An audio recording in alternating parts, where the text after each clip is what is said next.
Welcome you all in Educational Norzo. Let us have a look on National Cyber Security Policy. Hope you all have subscribed the channel and also like the video.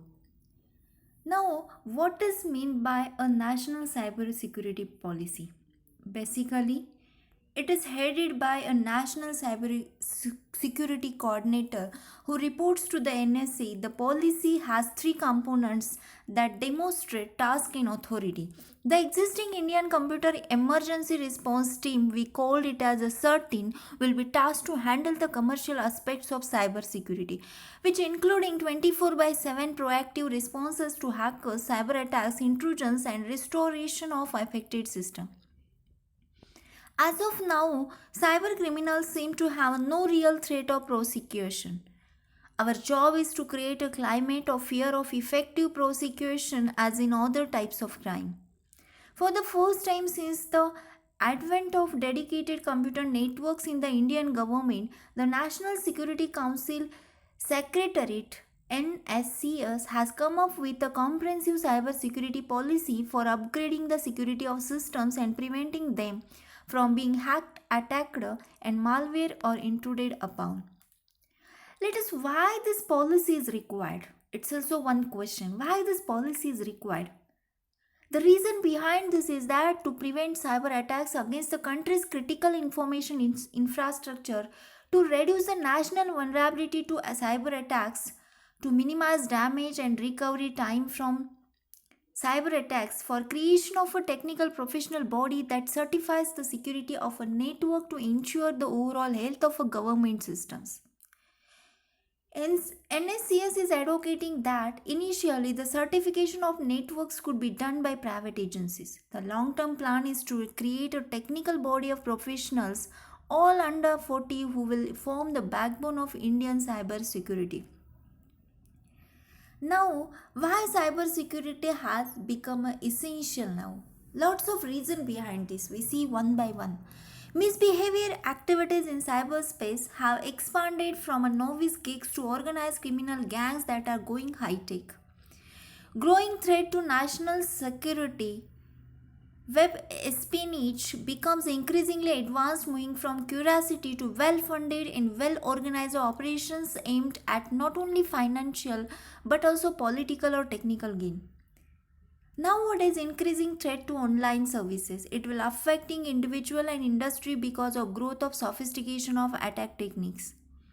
Emergence of a sophisticated market for software flaws that can be used to carry out espionage and attacks on government and critical information infrastructure.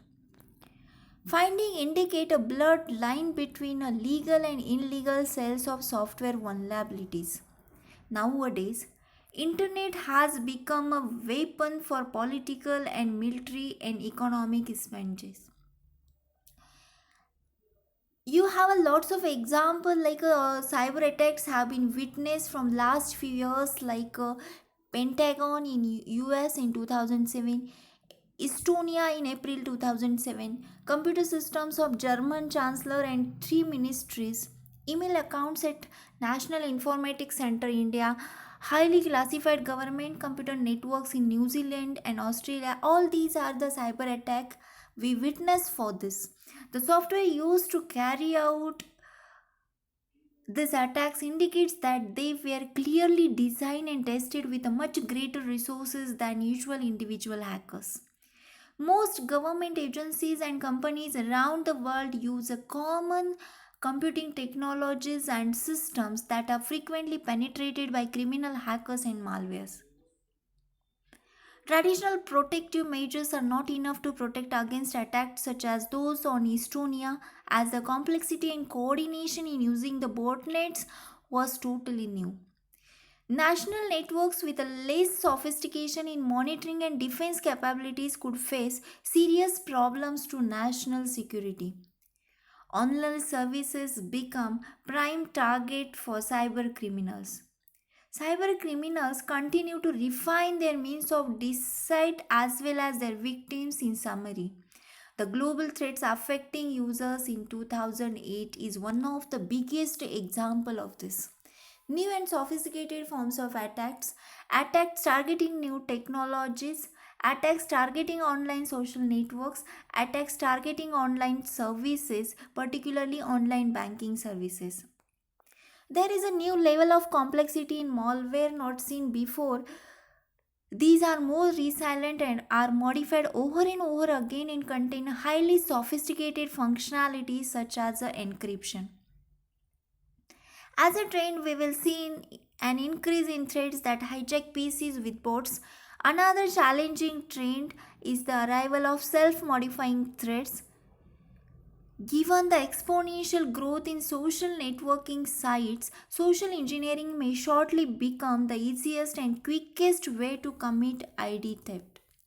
After that, what actions needed to be taken at a different levels, at a country level, corporate level, at a network level? See we one by one. Now first will be the actions taken at a country level. First action is the policy directives on data security and privacy protection. For that, using IT Act 2000, standards and guidelines has been defined for the compliance. Conformity assessment infrastructure has been designed. Security incident early warning and responses has been given under the crisis. Information sharing and cooperations has been performed with doing the MOEs with vendor and overseas cert and security forums. Proactive actions to deal with and contain malicious activities on the net by way of net traffic monitoring, routing, and gateway controls. Lawful inceptions and law enforcement has been designed. Nationwide security awareness campaign has been performed, and security research and development which will focusing on tools, technology, product and services. So such types of actions has been performed at a country level. At a network level, we do the compliance to security best practices, service quality, and also performing the service level agreements and demonstrations. Proactive actions to deal with and contain malicious activities, ensuring quality of services, and protecting average end users by way of net traffic monitoring, routing, and gateway controls. Keeping pace with changes in security technology and processes to remain current, that will be configuration, patches, vulnerability management technique has been applied.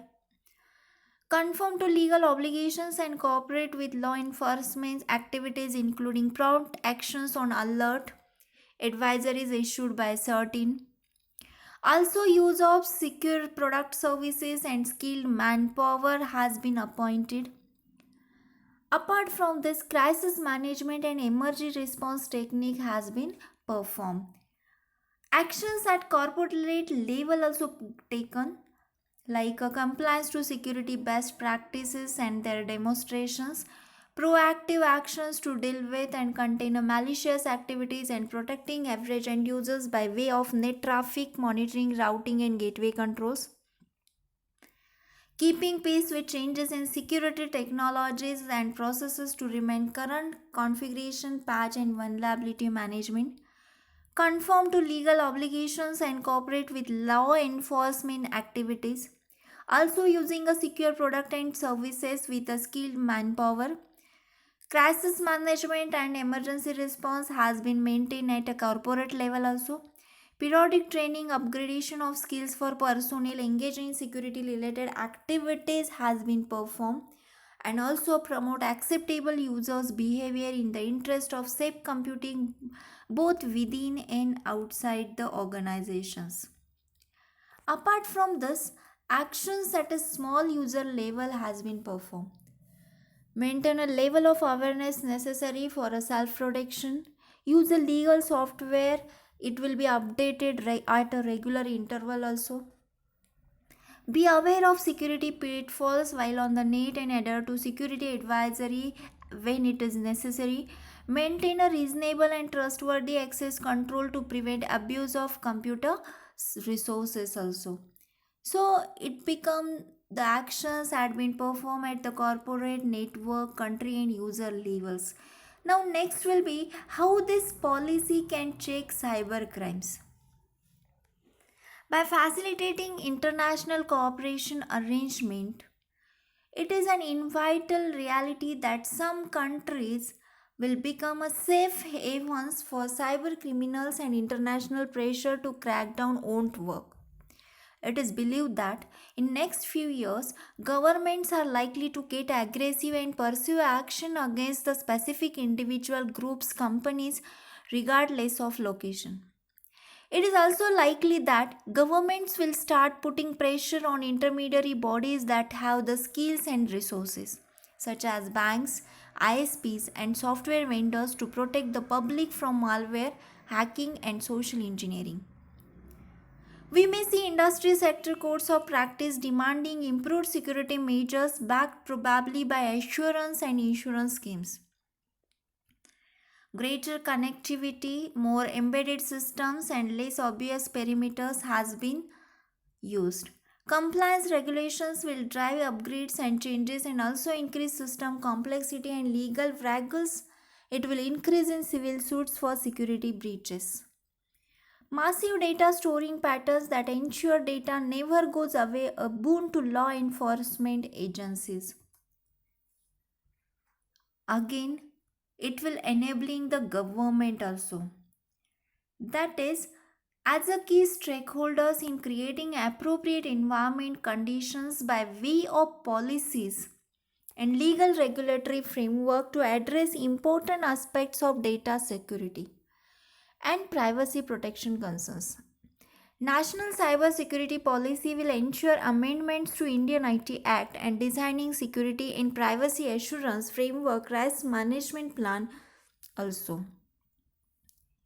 Another important checkpoint is that enabling user agencies in government and critical sectors to improve the security posture of their IT systems and networks and enhance their ability to resist cyber attacks and recover within a reasonable time if attacks to occur.